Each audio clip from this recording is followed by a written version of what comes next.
Hello friends, welcome back to Priya Vijay kitchen. நான் பிரியா பேசுகிறேன். இன்றைக்கி ஆட்டோட ஈரல் வச்சு ஒரு சூப்பரான வறுவல் எப்படி பண்ணுறதுன்னு பார்க்கலாம்.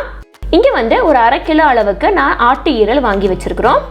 1/2 கிலோ ஈரலுக்கு நீங்கள் ஒரு 1/4 கிலோ அளவுக்கு சின்ன வெங்காயம் கட்டாயம் சேர்க்கணும். அப்போனா தான் உங்களுக்கு ருசி நல்லா வரும். அடுத்து ஒரு மிக்ஸி ஜாரில் ஒரு 2 டேபிள் ஸ்பூன் அளவுக்கு சீரகம் சேர்த்துக்கலாம். இது கூடவே ஒரு 1 டேபிள் ஸ்பூன் அளவுக்கு மிளகு, இந்த ரெண்டையுமே நல்ல பொடியாக அரைச்சிட்டு வந்துடலாம்.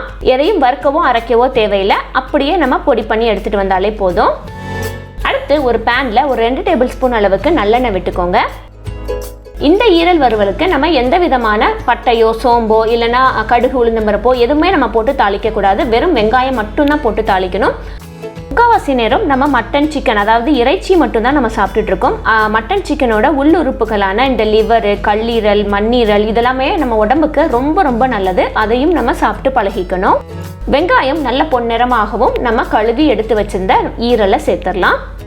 ஈரலை சேர்த்து ஒரு பெரட்டையுமே அந்த ஈரலுடைய கலர் அப்படியே சேஞ்ச் ஆகிடும். இது புதுசாக கல்யாணம் ஆனவங்களுக்காக நான் சொல்கிறேன். ஈரல் போட்டோன்னே அப்படியே கலர் சேஞ்ச் ஆயிடும். நீங்கள் எதுவும் பயப்பட வேண்டாம். ஒரு 2 நிமிஷம் பெரட்டையும் ஒரு 1/2 டேபிள் ஸ்பூன் அளவுக்கு குழம்பு மிளகாய் தூள் சேர்த்துக்கோங்க. இது வீட்டில் அரைச்ச குழம்பு மிளகாய் தூள். உங்களுக்கு இந்த குழம்பு மிளகாய் தூள் இல்லை அப்படின்னா நீங்கள் மஞ்சள் தூள், மிளகாய் தூள், மல்லித்தூள், சீரகத்தூள், மிளகுத்தூள் எல்லாத்தையும் தனித்தனியாக நீங்கள் சேர்த்துக்கலாம். அடுத்து நம்ம அரைச்சி வச்சிருந்த மிளகு சீரக பொடி அதையும் சேர்த்துடலாம். கூடவே இதுக்கு தேவையான அளவு உப்பு, இதெல்லாத்தையும் போட்டு நம்ம நல்லா ஒரு பெரட்டி எடுத்துடலாம். ஒரு 2 நிமிஷம் வரைக்கும் நல்லா பெரட்டணும். அப்படின்னா தான் மசால் வடை எல்லாமே உங்களுக்கு நல்லா உள்ளே இறங்கும். அடுத்து ஒரு 3/4 டம்ளர் அளவுக்கு தண்ணீர் விட்டு இதை நல்லா வேக விட போகிறோம். ஈரல் வேகிறதுக்கு குறைஞ்சது 10 நிமிஷத்துலேருந்து 15 நிமிஷம் தான் ஆகும்.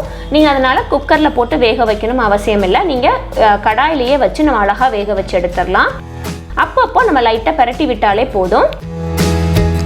இந்த மாதிரி ஒரு லைட்டாக கூட்டும் பெருமா வந்ததுக்கு அப்புறமா நீங்கள் இறக்கன்னா இந்த ஸ்டேஜில் அப்படியே சாதத்தில் போட்டு பிசைஞ்சு சாப்பிட்ற மாதிரி இருக்கும். இல்லை எனக்கு இன்னும் நல்லா வற்றணும் அப்படின்னா கூட ஒரு 2 நிமிஷம் வச்சு நல்ல பெரட்டல் மாதிரி கூட நீங்கள் நல்ல தண்ணியெல்லாம் வற்ற வச்சு நீங்கள் எடுத்துக்கலாம்.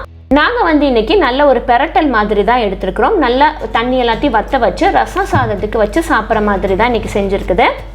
அவ்வளவுதான், சூப்பரான ஈரல் வறுவல் நம்ம அட்டகாசமாக ரெடி பண்ணியாச்சு. இந்த ரெசிபியை கட்டாயம் உங்கள் வீட்டில் ட்ரை பண்ணி பாருங்கள். அடுத்து எந்த மாதிரி ரெசிபி வீடியோ வேணுங்கிறத கீழே கமெண்ட்டில் சொல்லுங்கள். பிரியா விஜய் கிச்சன் சேனலை நீங்கள் என்ன சப்ஸ்கிரைப் பண்ணலைன்னா மறக்காமல் சப்ஸ்கிரைப் பண்ணிக்கோங்க. பக்கத்தில் இருக்கிற பெல் ஐக்கானையும் மறக்காமல் ப்ரெஸ் பண்ணிக்கோங்க. தேங்க்யூ. தேங்க்ஸ் ஃபார் வாட்சிங்.